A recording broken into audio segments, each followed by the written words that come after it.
We are at the $1 Million Breakfast here in Tustin, California. It is May 28th. The $1 Million Breakfast is held on the first and last Sunday of each month. So here we have a beautiful black Chrysler.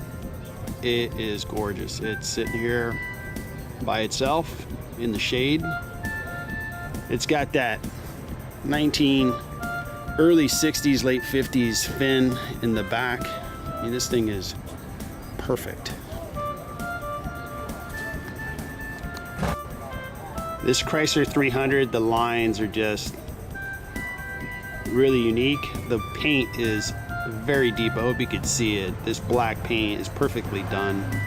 The white walls really set it up. That was one era where the designers could do whatever they wanted.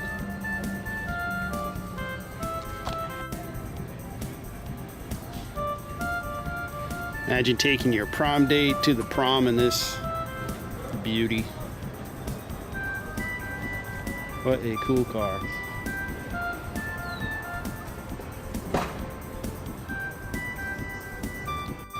The interior on this Chrysler 300 is impressive by today's standards. It's got that super cool retro look on the gauges, leather seats. Awesome car. Here's the engine bay on the Chrysler 300.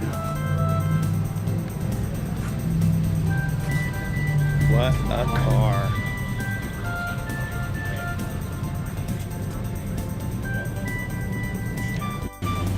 So we're here with John. He is the owner of this Chrysler 300. What year is this again? It's 1957.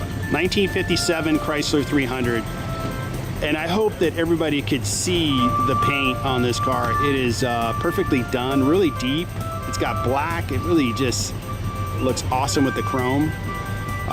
John, how long have you owned the car? I've owned the car about 22 years. 22 years. And you mentioned that the paint was already on the car when the paint is probably 10 years older than that. Okay. So I'm guessing the paint to be around 32 years old. Wow. It was perfectly done. So why this car, John? What brought you to this car? Well, I have other Chrysler 300s, and this was the last one that I bought, and it was what completed what I call my puzzle of the four body styles through the series that really I thought were significant. This was the last car of the four that I bought. Yeah. And I mean, in this era, Chrysler was like the Cadillac, the kind of Rolls of American cars, right? Engineering-wise, they were the best in the industry, at least in America. They were, I think, a far better engineered car than a Cadillac or a Lincoln, of that era. Now, the interior, I already filmed it. It looks awesome, and that's originally, right? Or that's restored to original? The door panels are original. The seats have been recovered. The carpet is replacement, and the headliners are replacement. Yeah. But the door panels are original in the car. Great. Great. So, any other interesting facts about your car that you would want to mention? Oh, it's like all my cars. It's got a really interesting history of where it came from and who it went through. It's always been a California car as far as I know. And I guess the most interesting thing, I purchased the car up in the Bay Area where my wife and I had seen it at a show 5 years earlier, and my wife made the statement to me at that show. When she saw this car, she drugged me down from the hotel room to see it. She said, someday I want to own that car. And I never thought anything about it. Well, 5 years later, we owned the car. And one of the more strange things about it was I had another Chrysler. I had a station wagon, a 1951 Town and Country New Yorker long wheelbase, which 251 units, the rarest Chrysler wagon probably ever made. And I had sold it.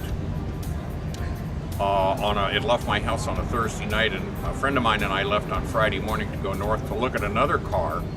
And the irony of the whole story is the car that I sold came out of the Scott Newhall estate in Piru, California, the Newhall Mansion, or the Piru Mansion. And when I looked at this car to buy it, I was told that in fact this car at one time belonged to Scott Newhall. So I sold a Newhall car, and 48 hours later I bought another Newhall car 500 miles from home. Good So, story. and there's all kinds of stories about the car that just go on and on. It's Great. kind of weird. Great. Well, thanks for sharing your car with us. Okay. The Chrysler 300. Beautiful car.